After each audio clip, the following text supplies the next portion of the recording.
Bismillahirrahmanirrahim. Assalamualaikum warahmatullahi wabarakatuh. Teman-teman sekalian, saya akan membuat video rekaman untuk penjelasan materi mengenai distribusi terstandar atau sering dikenal dalam materi statistik itu sebagai angka baku, nilai baku. Jadi baku ini merujuk pada kata standar. Baik teman-teman sekalian, apa yang dimaksud dengan nilai baku atau skor baku ya, atau tadi standardized distribution. Nah, itu adalah hasil transformasi antara nilai rata-rata hitung, ini ya simbolnya, nilai rata-rata hitung. Nah, jadi kita akan melakukan sebuah perhitungan pada data yang biasa, dan kemudian data itu kita cari nilai rata-ratanya. Oleh karena itu disebut dengan rata-rata hitung. Nah, kita akan cari hasil transformasi di antara nilai rata-rata hitung dengan standar deviasinya. Jadi itu kita akan lakukan pencarian ya dengan rumus. Nah, ini di sini ada XI. Ini XI ya. XI dikurangi X bar. Ini rata-rata. XI ini adalah nilai pada setiap elemen data. Jadi kita cari nanti nilai pada setiap elemen data dikurangi dengan rata-ratanya dibagi dengan S ini adalah standar deviasinya. Ya, sehingga nanti hasil dari perhitungan ini kita akan mendapatkan sebuah nilai Z. Nah, oleh karena itu, teman-teman, kalau kita bicara nilai baku, maka kadang-kadang ada juga orang yang bilang uji Z. Ya, ya memang karena simbol dari rumusnya itu kita mencari nilai Z. Nilai baku itu adalah nilai Z. Ya. Baik, pada materi statistik inferensi, jadi statistik yang kita akan menggunakan perhitungan-perhitungan statistik tersebut untuk dasar pengambilan keputusan, pengambilan kesimpulan, ya. Itu nanti nilai baku itu akan sangat digunakan. Ya. Jadi kita akan banyak menggunakan distribusi normal baku, menggunakan nilai baku ya, nilai Z, sebagai model distribusi datanya. Nah, tadi saya sudah bilang, distribusi normal baku adalah distribusi sekumpulan skor baku atau Z, sehingga ada juga orang yang menyebutnya distribusi normal itu sebagai distribusi Z, ya. Ini kan tadi di sini disebut distribusi normal baku. Nah, ada juga orang yang menyebut distribusi normal baku itu sebagai distribusi Z. Begitu ya, teman-teman sekalian. Baik, bagaimana penggunaannya dalam penelitian ke teknik industrian? Ya, saya sudah mencari di Google dan ini saya capturekan hasil pencarian Google-nya dengan cara kata kuncinya ya. Kata kuncinya adalah nilai baku, standar deviasi, penelitian teknik industri. Sekali lagi keywordnya adalah eh, ini ya. Saya pakai keyword nilai baku, kemudian standar deviasi, saya pakai keyword standar deviasi, dan keyword selanjutnya adalah penelitian teknik industri. Nah, ini hasilnya teman-teman sekalian, ya. Teman-teman bisa lihat. Ada banyak penelitian-penelitian yang menggunakan keyword-keyword tersebut. Contoh misal di sini ya walaupun terpotong kita bisa lihat ya. Jadi penggunaan statistical quality control. Nah, ini nanti diterapkannya pada bidang QC ya. Nah, untuk apa ini? Untuk produksi apa? Nah, itu. Jadi, ini merupakan salah satu metode dengan kita belajar nilai baku saja, teman-teman sebenarnya sudah bisa melakukan sebuah penelitian teknik industri, khususnya lagi nanti pada bidang quality control. Ya, banyak sekali ini lihat. Penerapan statistical quality control. Nanti dalam apa gitu kan.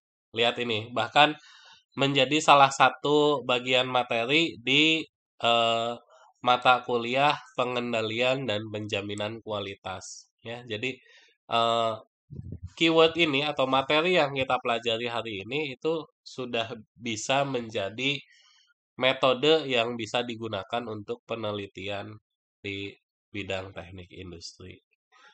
Jadi mohon teman-teman nanti bisa memahami ya apa itu nilai baku dan bagaimana implementasinya.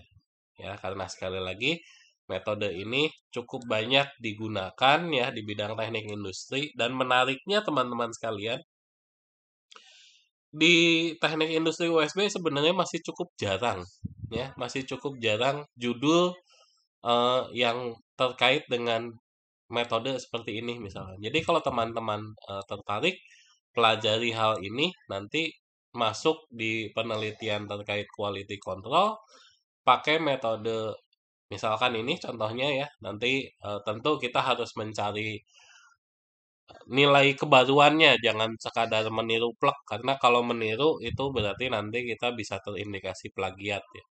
Tetapi sebagai gambaran karena metode statistical quality control ini cukup luas ya nanti.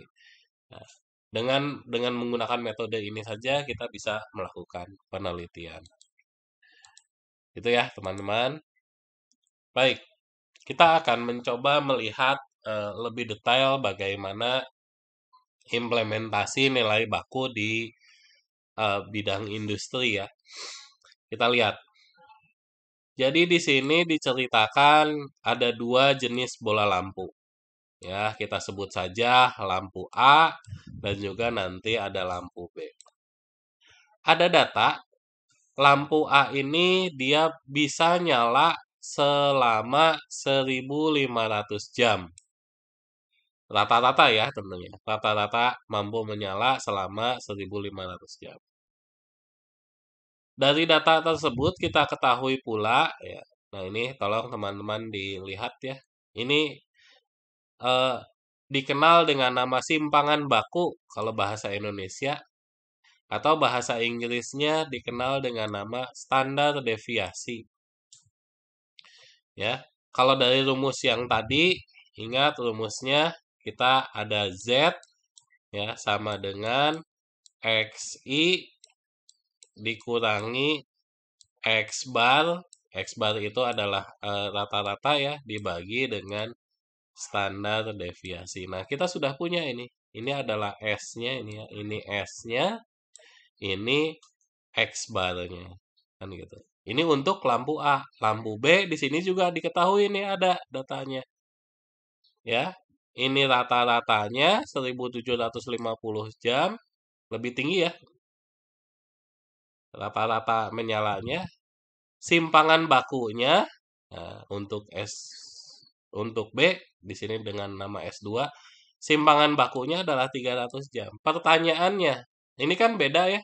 Ini disebut lampu A dengan data yang berbeda, di sini lampu B dengan data yang berbeda. Lampu mana yang kualitasnya paling baik? Kalau teman-teman langsung tembak yang lebih baik adalah lampu B karena menjawab di sini eh, rata-ratanya lebih baik, dia lebih mampu menyala lebih lama, maka itu teman-teman menjawabnya dengan perbandingan yang tidak apple to apple. Ya bagaimana melakukan perbandingan apple to apple, datanya saja berbeda. Ini ibaratnya teman-teman ditanya, manakah yang lebih enak antara tomat dengan apel gitu. Ya dua dua apa namanya? Dua barang yang tidak sejenis itu tidak bisa dibandingkan secara langsung. Begitu ya, teman-teman sekalian ya.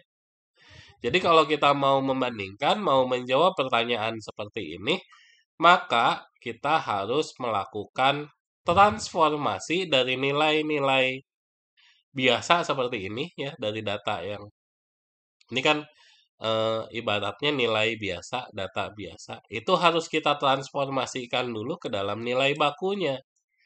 Kalau nilainya itu sudah baku, sudah standar, tadi baku ini kan merujuk pada kata standar ya. Kalau angkanya itu sudah standar, maka baru kita bisa melakukan perbandingan sehingga bisa menentukan mana yang lebih baik. Kira-kira begitu ya ceritanya. Terus Pak, bagaimana menjawabnya? Ya nanti di slide terakhir ya. Ini contoh yang lain, misalkan ya, ini lebih jelas lagi nanti kita kelihatan eh, bahwa yang akan dibandingkan di sini itu tidak apple to apple, nanti lebih kelihatan lagi. Pertanyaannya, apakah nilai Edi itu lebih baik daripada nilai Aldi? Bagaimana datanya? Aldi itu ada di kelas A di sini, ya. Sementara Edi di sini disebutkan si Edi itu adalah saudara kembarnya.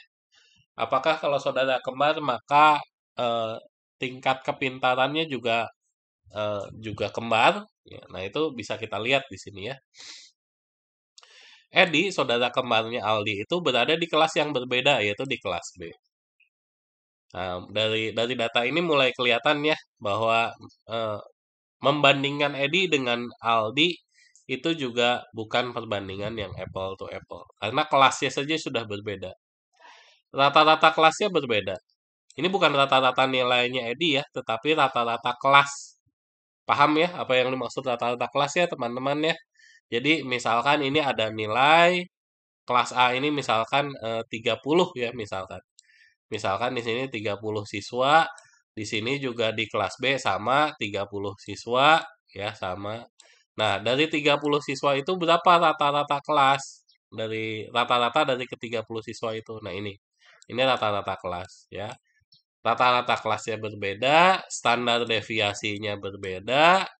Nah, si Aldi dapat nilai 76, si Edi dapat nilai 79. Kalau teman-teman langsung jawab, oh nilai 79 itu adalah nilai yang lebih baik daripada Aldi yang dapat nilai 76, maka teman-teman melakukan perbandingan bukan apple to apple. Tidak bisa langsung dibandingkan. Ya, ini contoh lain dari bagaimana kita memanfaatkan nilai baku. Begitu ya. Baik, selanjutnya eh, ini juga sama ya masalah nilai. Kita lihat ya teman-teman bagaimana kasusnya. Di sini ditanyakan bagaimana posisi atau prestasi Desi di kelas itu.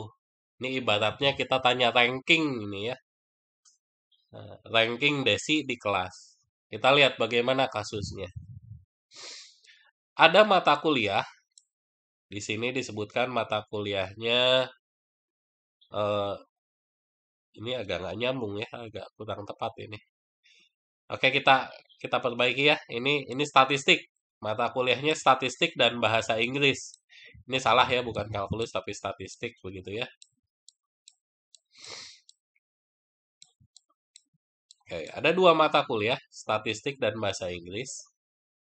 Eh, rata-rata ujian akhir, nilai rata-rata ujian akhir di kelas statistik mahasiswanya itu ada 45, rata-ratanya adalah 78.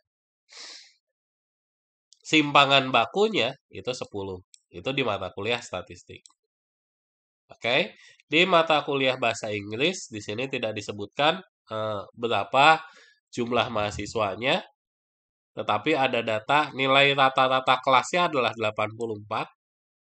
Rata-rata kelasnya 84 lebih tinggi ya. Jadi di kelas itu bisa disebutkan lebih menyukai bahasa Inggris daripada statistik. Terlihat dari nilai rata-ratanya yang lebih tinggi ya. dengan standar deviasinya 18. Nah, ini kan rata-rata kelas. Data ini adalah rata-rata kelas. Sementara Desi, ya, untuk ujian akhir tersebut, si Desi untuk ujian akhir tersebut, statistiknya dapat nilai 86, di atas rata-rata ya teman-teman ya. Di atas rata-rata. Bahasa Inggrisnya dapat nilai 92, juga di atas rata-rata. Nah, pertanyaannya, bagaimana posisi atau prestasi Desi itu? Apakah termasuk prestasi yang menonjol atau prestasi yang biasa-biasa saja? Itulah maksud pertanyaan ini. Jadi, dengan manfaat nilai baku, kita bisa tahu di mana posisinya. Jadi, kalau kita gambar garis bilangan, misalkan ini adalah eh, buruk gitu ya, misal prestasi buruk misalkan di sini. Sementara di sebelah kanan itu baik sekali misalkan begitu. Atau kalau lulusan wisuda itu nanti teman-teman akan tahu yang disebut dengan nilai cum laude ya,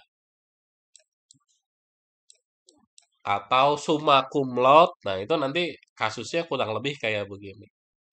Nah, prestasi Desi itu apakah berada di area sini, baik sekali, atau biasa-biasa saja, atau kalau eh, posisi di tengah kayaknya enggak ya, karena nilainya sendiri itu di atas rata-rata.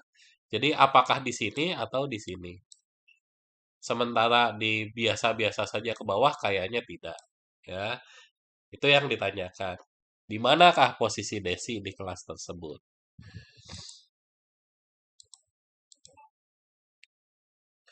Kita akan coba jawab. Ini kasus yang lampu tadi, teman-teman sekalian. Kita akan coba jawab. Lampu mana yang kualitasnya lebih baik? Ini ya pertanyaan. Baik, sekarang kita coba olah dulu nilainya. Jadi di sini kita pakai perhitungan membandingkan standar deviasi, maaf. Kita akan membandingkan nilai standar deviasi terhadap rata-rata, kemudian kita rubah ke persentase. Kita pakai cara seperti itu. Ya. Standar deviasi untuk lampu A ini 275 dibagi dengan 1500 dikali 100%. Untuk yang B 300 dibagi 1750 dikali 100%. Ternyata ya, eh, kalau kita rubah ke dalam prosentase nilai bakunya ya, kita rubah ke dalam prosentase dengan rumus seperti ini. Lampu jenis A itu mendapatkan nilai prosentase yang lebih baik daripada lampu jenis B. Nah, kalau tadi teman-teman langsung menembak lampu jenis B lebih baik karena jumlah jamnya itu lebih tinggi, begitu ya, lebih banyak. Nah, itu ternyata jawaban yang salah karena data di sini itu bukan merupakan nilai bakunya, masih berupa data mentah. Setelah kita rubah ke nilai baku, tapi di sini nilai bakunya dalam bentuk persentase ya teman-teman sekalian. Setelah kita rubah, ternyata nilai lampu jenis A itu lebih tinggi. Sehingga ini artinya lampu jenis A itu kualitasnya lebih baik daripada lampu jenis B. Begitu teman-teman sekalian.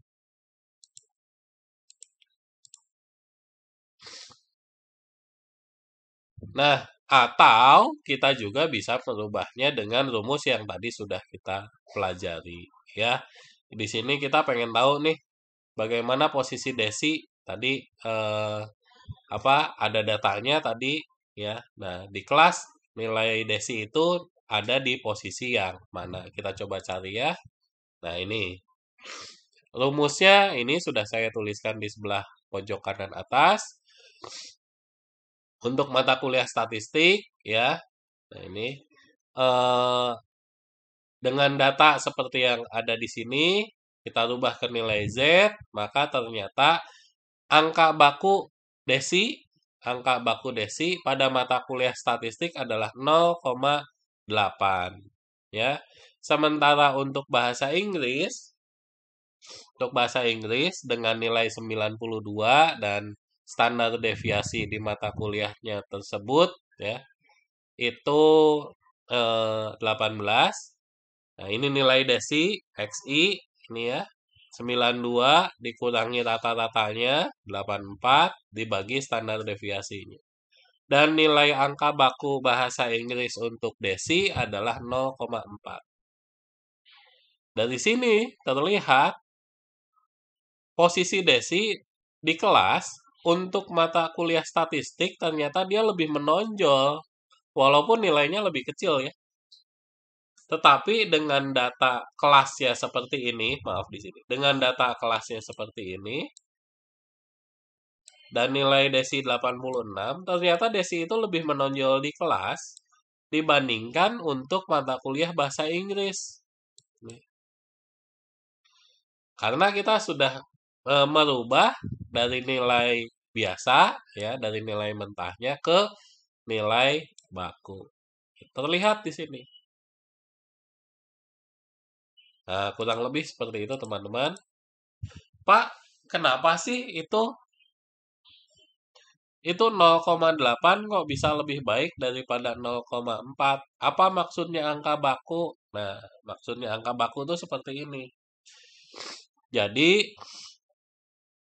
kalau kita bicara nilai ya, kalau kita bicara nilai, angka mentah, maka nilai itu kalau kita buat ke dalam garis bilangan, begitu teman-teman, kita buat di dalam garis bilangan. Nah, angka 0 berada di sebelah kiri kan biasanya begitu ya. Angka 100 itu berada di sebelah kanan. Nah, kalau kita bicara nilai seperti ini, misalkan saja kita bicara 5 orang. Nilai 5 orang. Ada yang dapat nilainya misalkan 80 ya. Ada yang dapat mahasiswa kedua misalkan nilainya 83 ya. Ada yang misalkan dapat nilainya 78 misalkan. Ada yang dapat nilainya 85 ya. Satu lagi mepet di sini misalkan nilainya di sini aja ya. Nah, misalkan 82. Nah,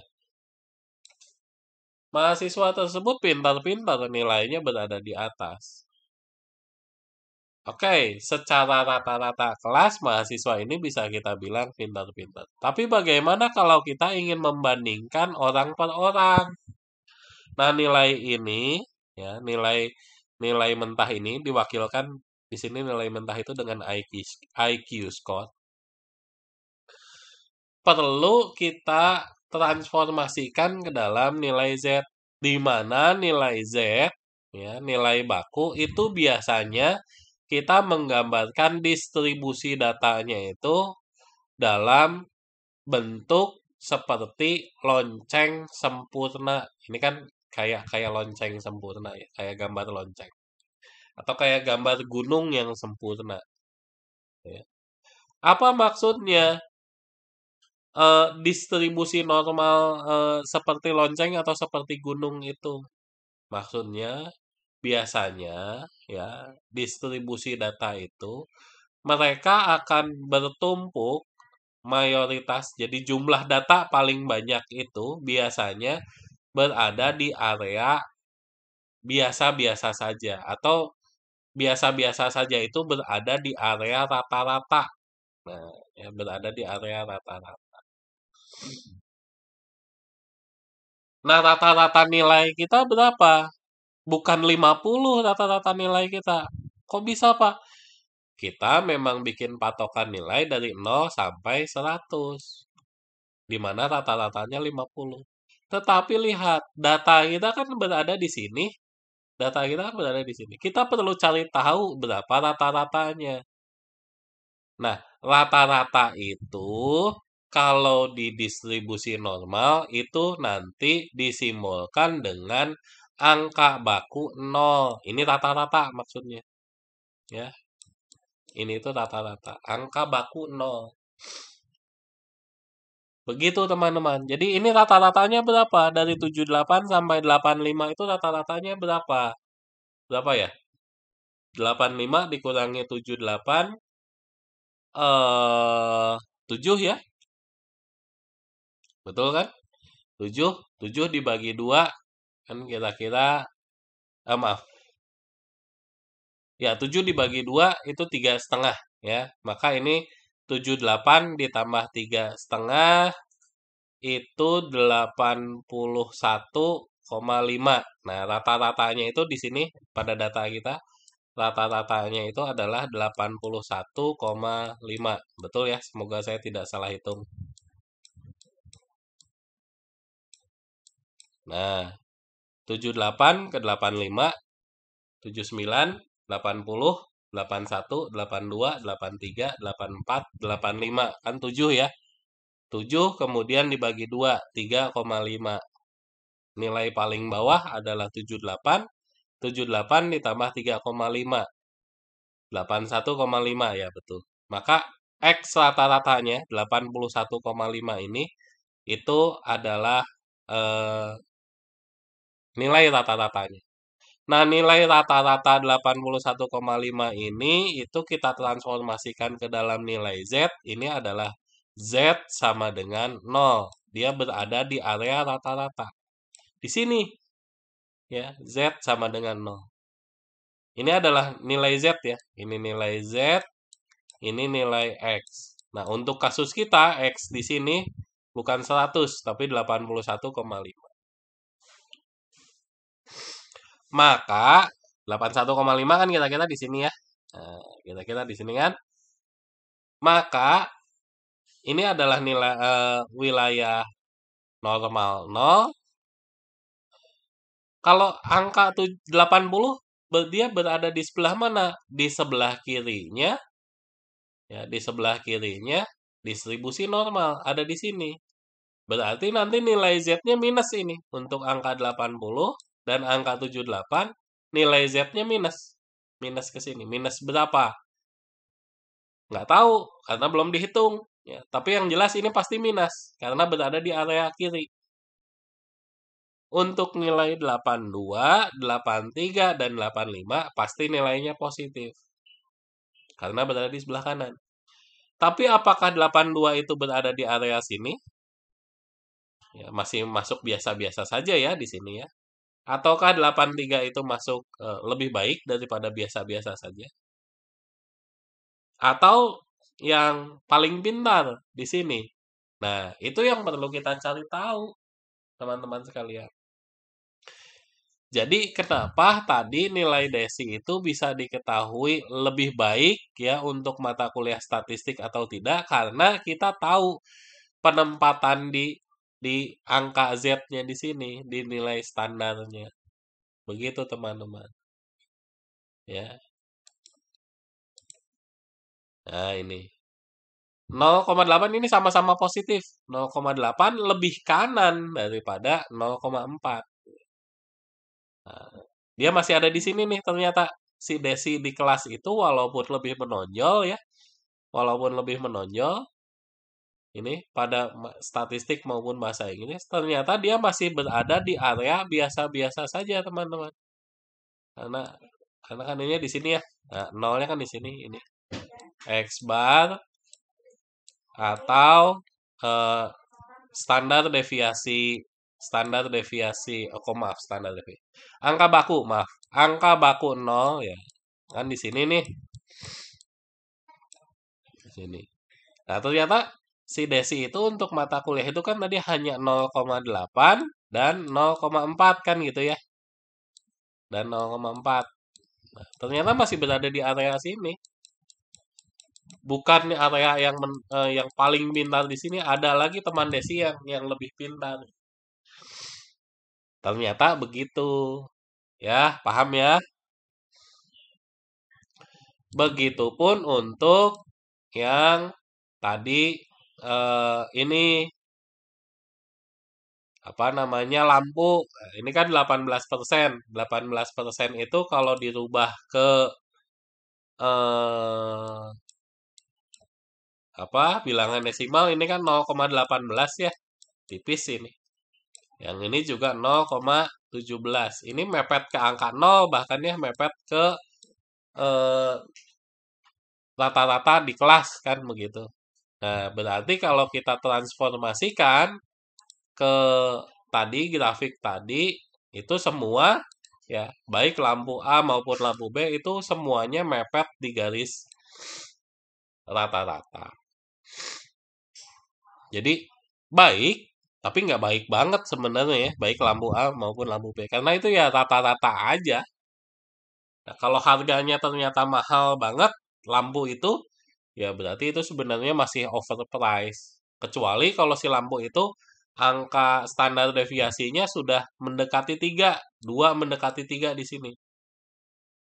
Atau bahkan lebih dari 3. Nah, kalau kalau harganya mahal banget memang itu terlihat kualitasnya memang memang baik dan wajar diberi nilai harga seperti itu. Tapi kalau si lampu A misalkan harganya jauh lebih mahal daripada lampu B, sebenarnya overprice ya, karena dia ya masuk kategori biasa-biasa saja.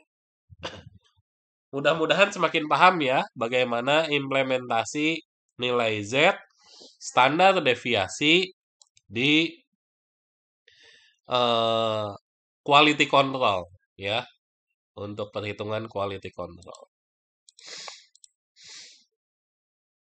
Nah, sekarang ini nanti jadi PR teman-teman sekalian ya, slide 11 ini ya jadi PR. Apakah ranking Edi lebih baik daripada Adi? Ya. Kemudian juga ini di slide 12 PR ya bagi teman-teman. Di sini ada sebuah data ya. Eh, dari 1.000 mahasiswa dalam 5 tahun terakhir, nilai rata-ratanya adalah 70, simpangan bakunya adalah 10. Yang ditanya, berapakah range nilai yang termasuk rata-rata kelas? Paham ya yang dimaksud berapa range nilai untuk rata-rata kelas? Ini, sebentar. Kemudian pertanyaan yang kedua, berapakah range nilai yang termasuk kategori pandai? Ini untuk menjawab pertanyaan di slide nomor 12 ini, teman-teman, maka teman-teman harus kembali ke setelah dihitung harus kembali ke gambar ini. Yang masuk rata-rata kelas yang mana? Berarti yang masuk rata-rata kelas itu adalah di antara berapa? Di antara Z0 sampai Z sama dengan positif 1. Itu yang termasuk rata-rata pandai. Ya, dia di atas normal, di atas rata-rata, termasuk biasa pandai. Ya, rata-rata pandai. Terus tadi yang ditanya pertanyaan kedua adalah yang termasuk kategori pandai, ya, yang termasuk kategori pandai. Nah, jadi kalau misalkan ini rata-rata, maka kita bisa bilang ini adalah yang pandai dan ini adalah yang pandai sekali, gitu ya. Jadi berapa batas batas nilai ini? Berapa batasnya? Ya. Berapa batas ini dari Nah,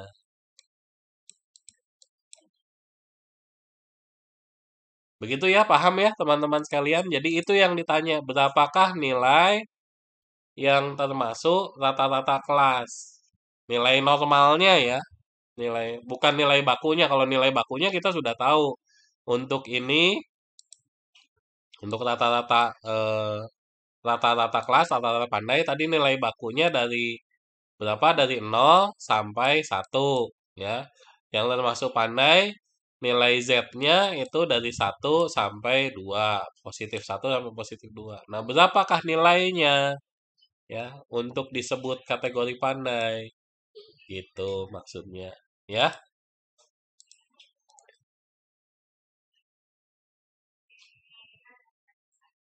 Nah, ini juga ada soal, teman-teman.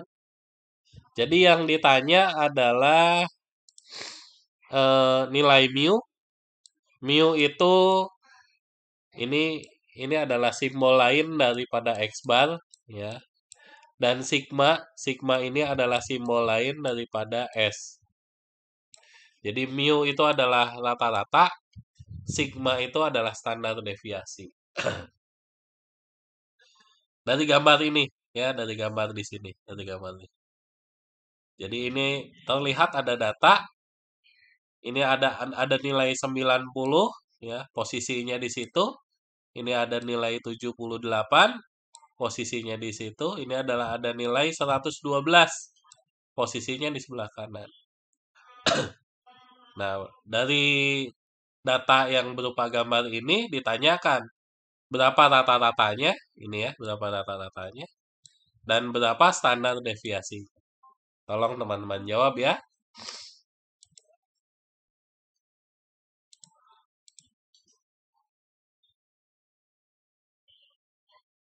Oops, maaf. Ini juga, cuman ini agak turun ya teman-teman. Ini sama dari data yang tadi, 78, 90, 112. Nah, sekarang pertanyaannya kan tadi teman-teman sudah menjawab ini ya. Berapakah rata-rata dan berapa standar deviasinya? Maka di sini ditanya nih, kalau nilai bakunya itu 1,5, positif ya. Ini kan positif 1,5 berarti ada di sini. Berapa nilai X-nya? Nah, clue-nya pasti kalau positif satunya itu 112, maka 1,5 lebih dari 112. Pasti itu teman-teman sekalian. Ya. Jadi berapakah nilai X? Pasti lebih dari 112, cuman pastinya berapa? Silahkan teman-teman hitung. Berapakah nilai X untuk Z sama dengan 1,5. Dan terakhir ini PR yang kedua, PR yang berikutnya. Ini ada data, sini ada data ya, data nilai. Yang ditanya adalah berapakah nilai rata-rata kelas? Gampang ini. Dari semua data ini kan dijumlah dibagi ya. Berapakah standar deviasinya?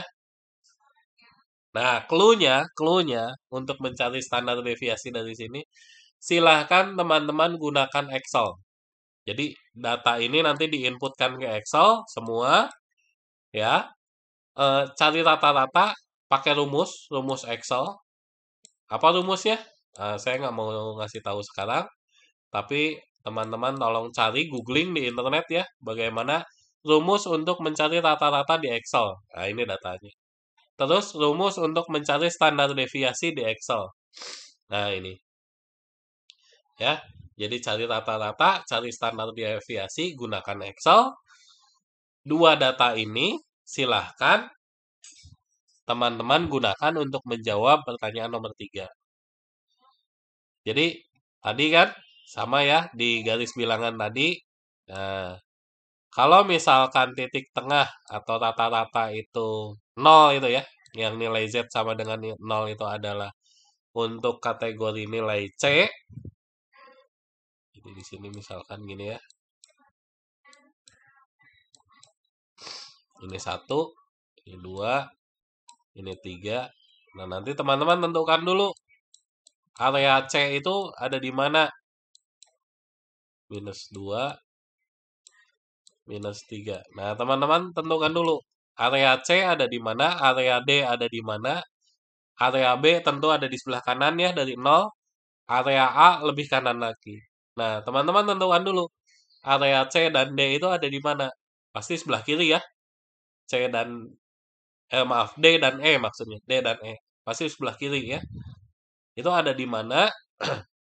Ditentukan. Nah, nanti kan ketahuan untuk D dan E. D ini nanti untuk XI berapa saja. Ya, nanti kan ketahuan. E ini juga untuk XI berapa saja. Kan ketahuan ya. Nah, terus kita hitung. Yang termasuk XI kategori D ke bawah, kita hitung. Nah, apakah 25 ini termasuk nilai D? Ya. Ataukah ada yang lebih kecil lagi nggak? Nah, apakah 20 ini E? Nah, itu ya. Atau 50 yang D. Bahkan 50 aja nggak lulus. Nah, gitu. Pokoknya D dan E adalah kategori yang tidak lulus. Nah, tentukan jumlah yang nggak lulus. Paham ya logikanya ya? Nah, ini jadi PR teman-teman semua. Baik, itu teman-teman, ini sudah slide paling akhir. Ya, slide paling akhir. Demikian video penjelasan materi untuk angka baku. Semoga membantu. Nah, silahkan PR-PR ini nanti teman-teman jawab dan dikumpulkan di LMS kita. Terima kasih teman-teman sekalian. Saya tutup. Assalamualaikum warahmatullahi wabarakatuh.